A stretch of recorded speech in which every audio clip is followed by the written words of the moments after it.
Demo besar-besaran di Pati, Rabu 13 Agustus 2025 bukan cuma memanas oleh teriakan massa, tapi juga diwarnai peristiwa unik yang mencuri perhatian. Sekelompok ibu-ibu yang dijuluki ia membuka layanan potong rambut gratis tepat di tengah kerumunan dengan latar papan bunga berisi pesan agar Sudewo mundur. Tak ketinggalan ada pawang hujan yang lakukan ritual jelang demo. Dari Jakarta, Paijan, sopir bajai 65 tahun menempuh perjalanan 12 jam non-stop demi mengantar bantuan logistik. Dukungan warga juga mengalir lewat donasi ratusan dus air mineral ditata memanjang di depan gerbang kantor Bupati Pati hingga memicu adu mulut dengan Satpol PP yang menyita logistik tersebut. Aksi ini diikuti ribuan massa dari berbagai aliansi. Tuntutan mereka kini bukan lagi soal kenaikan PBB P2 250% yang sudah dibatalkan, tapi agar Sudewo mundur. Kemarahan warga tak lepas dari ucapan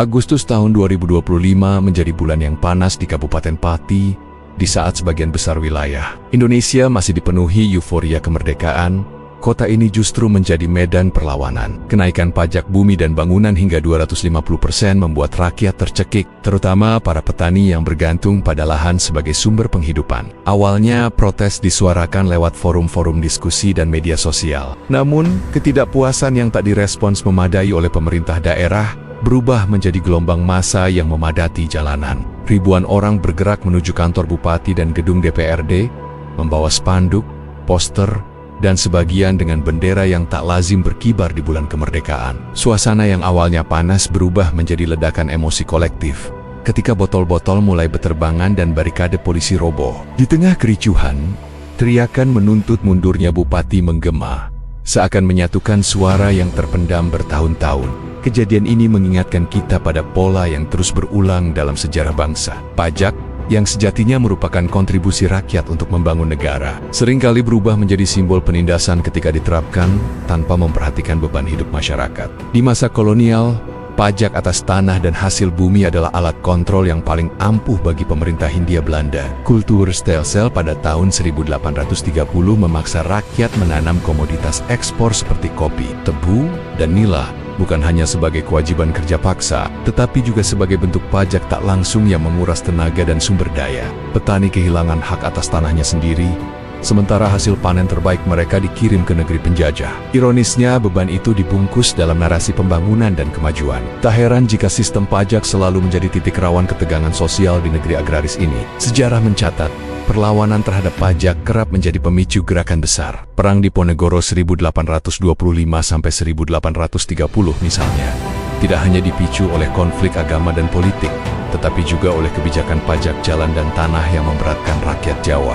Jalan-jalan yang dibangun untuk kepentingan militer dan perdagangan. Kolonial harus dibayar mahal oleh masyarakat melalui pungutan wajib. Pajak ini dirasakan tidak adil, karena manfaatnya tidak kembali kepada rakyat. Perlawanan Diponegoro pun menjadi salah satu perang terbesar di Nusantara abad ke-19. Memakan biaya besar bagi Belanda, dan meninggalkan luka sejarah yang dalam. Pola yang sama terlihat di Banten pada 1888, ketika pemberontakan petani meletus akibat kombinasi pajak tanah, kerja paksa, dan tekanan ekonomi. Rakyat yang sudah hidup miskin dipaksa membayar lebih, hingga akhirnya memilih jalan konfrontasi. Jika kita tarik garis waktu, Maca Demo Poti 2025 tidak berdiri sendiri, melainkan berada dalam rantai panjang tradisi perlawanan terhadap kebijakan yang dianggap menindas. Di era Orde Lama, pajak bumi dan kebijakan agraria menjadi isu panas yang memicu protes di berbagai daerah. Undang-Undang Pokok Agraria 1960 lahir sebagai upaya membenahi ketimpangan penguasaan tanah. Namun, implementasinya tidak selalu mulus. Banyak kepala desa dan pejabat daerah yang tetap memberlakukan pungutan tambahan atau memanipulasi data tanah demi keuntungan pribadi. Sementara itu, rakyat di bawah harus menanggung beban ganda. Kondisi ini mirip dengan yang dikeluhkan warga Pati hari ini. Mereka bukan menolak pajak sepenuhnya, tetapi menolak kenaikan yang tidak masuk akal dan tidak transparan penggunaannya. Bahkan di era digital seperti sekarang, di mana informasi mengalir cepat dan media sosial menjadi alat mobilisasi massa, pola lama tetap berlaku. Ketidakpuasan yang tak tertangani akan berubah menjadi gerakan kolektif. Demo Pati adalah contoh nyata bagaimana isu ekonomi bisa menyatukan berbagai lapisan masyarakat, petani, pedagang, mahasiswa, bahkan pekerja informal. Di antara lautan massa itu, simbol-simbol perlawanan baru muncul. Ada yang membawa bendera merah putih sebagai tanda patriotisme. Ada pula yang mengibarkan bendera bajak laut ala One Piece sebagai simbol perlawanan terhadap apa yang mereka anggap sebagai ketidakadilan. Meskipun kontroversial, simbol-simbol ini menunjukkan bagaimana budaya populer bisa berbaur dengan gerakan politik dan sosial di era modern. Jika kita menengok sejarah, penggunaan simbol perlawanan bukan hal baru. Pada masa perang kemerdekaan, Laskar Rakyat sering menggunakan panji-panji unik untuk membedakan diri dari pasukan resmi TNI. Di Aceh, misalnya, panji hijau dengan kaligrafi Arab digunakan sebagai simbol jihad melawan Belanda. Di Jawa Tengah, beberapa laskar memilih bendera dengan gambar senjata atau simbol mistis. Fungsi utamanya sama, membakar semangat dan menegaskan identitas kelompok. Di Pati, bendera bajak laut mungkin bukan simbol resmi, tapi dalam konteks psikologis massa, ia berfungsi sebagai pengikat emosional yang mempertegas pesan perlawanan terhadap penguasa yang dianggap lalim. Demo Pati 2025 juga mengingatkan kita bahwa persoalan pajak selalu bersinggungan dengan rasa keadilan. Pajak diterima rakyat jika mereka merasakan manfaatnya secara nyata, tetapi akan ditolak mentah-mentah jika dianggap hanya menguntungkan segelintir orang. Inilah yang memicu revolusi besar di berbagai belahan dunia. Revolusi Amerika pada abad 19 dimulai dari protes No Taxation Without Representation, menolak pajak dari Inggris tanpa perwakilan di parlemen. Revolusi Prancis juga diawali ketidakpuasan terhadap pajak yang menindas rakyat kecil sementara bangsawan dan gereja dibebaskan. Meski konteksnya berbeda, Demo Pati adalah gema kecil dari narasi besar yang sama.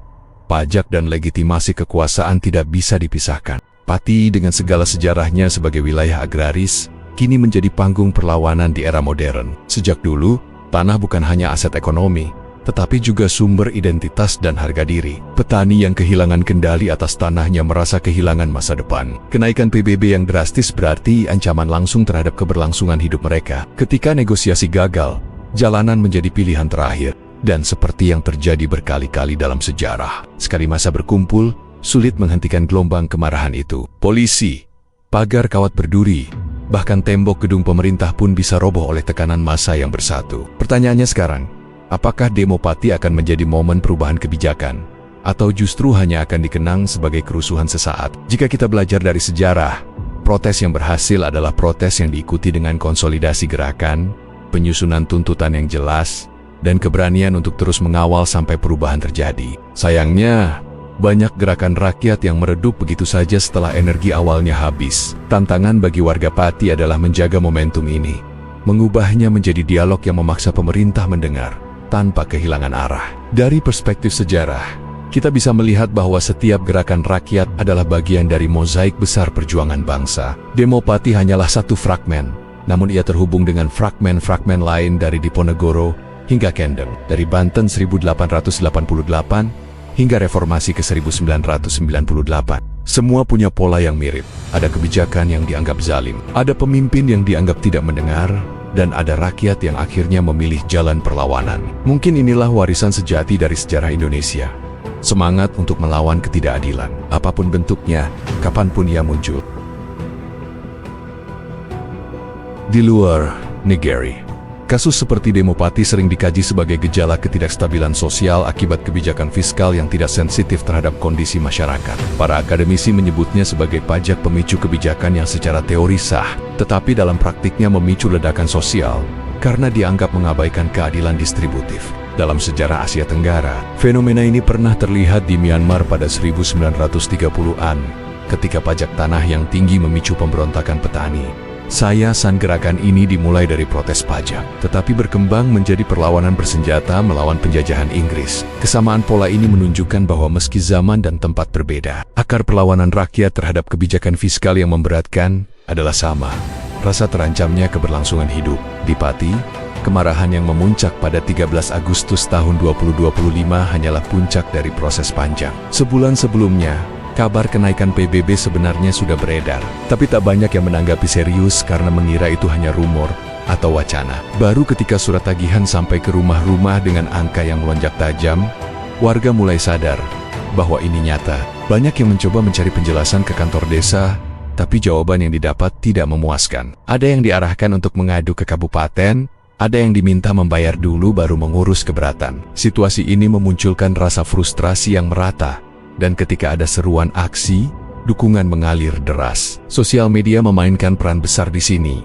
Video-video keluhan warga dan foto tagihan pajak menjadi viral, menciptakan narasi bahwa kenaikan ini adalah bentuk kesewenang-wenangan. Simbol bendera bajak laut yang berkibar di tengah aksi menjadi bahan perbincangan nasional. Ada yang menganggapnya tidak pantas karena menyamakan pemerintah dengan bajak laut. Ada pula yang menganggapnya justru cerdas karena menggunakan ikon pop culture untuk menyampaikan pesan. Dalam sejarah, penggunaan simbol yang provokatif memang sering berhasil menarik perhatian. Selama Revolusi Meksiko, para pemberontak menggunakan gambar tengkorak dan tulang bersilang sebagai lambang perlawanan terhadap pemerintahan diktator Porfirio Diaz. Bagi rakyat biasa, simbol seperti itu mudah diingat, mudah digambar, dan syarat makna. Di Pati, mungkin tidak semua orang yang mengibarkan bendera Jolly Roger paham sejarah bajak laut. Tapi mereka paham satu hal.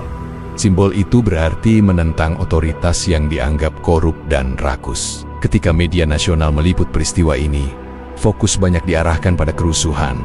Botol melayang, pagar roboh, dan polisi membalas dengan gas air mata. Namun di balik gambar-gambar dramatis itu, ada cerita-cerita pribadi yang jarang terangkat. Seorang petani di Kecamatan Trangkil bercerita bahwa kenaikan PBB berarti ia harus menjual sebagian hasil panennya hanya untuk membayar pajak. Padahal harga gabah sedang anjlok. Seorang janda di Margoyoso mengaku tak sanggup membayar tagihan baru dan terancam kehilangan tanah warisan keluarganya. Cerita-cerita ini adalah wajah manusia dari kebijakan yang terlalu dingin, di mana angka di atas kertas tak pernah memperhitungkan air mata di lapangan. Melihat sejarah panjang Pati sebagai daerah agraris, benturan seperti ini bukan hal asing. Pada awal abad ke-20, wilayah ini pernah menjadi basis gerakan Sarekat Islam yang mengorganisir petani melawan lintah darat dan kebijakan kolonial. Bahkan pada 1919, ada laporan tentang pemogokan pajak di beberapa desa sekitar Pati sebagai bentuk protes terhadap pungutan yang dianggap tidak adil. Tradisi melawan kebijakan yang menindas sudah menjadi bagian dari DNA sosial daerah ini. Bedanya, jika dulu perlawanan harus diorganisir secara tatap muka dan memakan waktu berbulan-bulan, kini mobilisasi bisa terjadi hanya dalam hitungan hari berkat internet dan telepon genggam. Namun, ada satu hal yang tetap sama dari dulu hingga sekarang. Risiko yang dihadapi para peserta aksi. Pada masa kolonial, protes pajak sering berujung pada penangkapan, pengasingan, bahkan eksekusi. Di zaman modern, bentuknya berbeda tapi esensinya sama. Risiko kriminalisasi, kekerasan aparat, dan stigma sosial. Dalam kasus Pati, sejumlah aktivis yang dianggap provokator langsung diamankan. Video penangkapan itu beredar luas, memicu gelombang simpati sekaligus kemarahan yang lebih besar. Disinilah kita melihat bahwa represi justru sering kali menjadi bahan bakar tambahan bagi gerakan rakyat. Jika pemerintah daerah bijak, mereka seharusnya melihat demo Pati bukan semata sebagai ancaman, melainkan sebagai peringatan. Kebijakan fiskal yang adil bukan hanya soal angka, tetapi soal membangun kepercayaan. Rakyat bersedia membayar pajak jika mereka yakin uang itu digunakan untuk kepentingan mereka, bukan untuk memperkaya segelintir orang. Dalam sejarah Jepang era Meiji, pemerintah mampu menaikkan pajak tanah tanpa kerusuhan besar karena disertai transparansi penggunaan dana dan investasi nyata pada infrastruktur desa. Tanpa kepercayaan seperti itu, setiap kenaikan pajak akan dilihat sebagai perampokan resmi. Di sisi lain, gerakan rakyat juga harus belajar dari sejarah bahwa amarah saja tidak cukup. Banyak pemberontakan petani yang gagal karena tidak memiliki arah setelah euforia awal. Perlawanan yang berhasil biasanya diikuti dengan strategi politik yang jelas, membentuk aliansi luas, dan memanfaatkan momen untuk mendorong reformasi nyata. Reformasi agraria di Taiwan pada 1950-an, misalnya, berhasil karena ada tekanan rakyat yang konsisten, disertai kebijakan pemerintah yang benar-benar berpihak pada petani. Tanpa itu, protes hanya akan menjadi catatan sejarah yang dibaca dengan nada getir.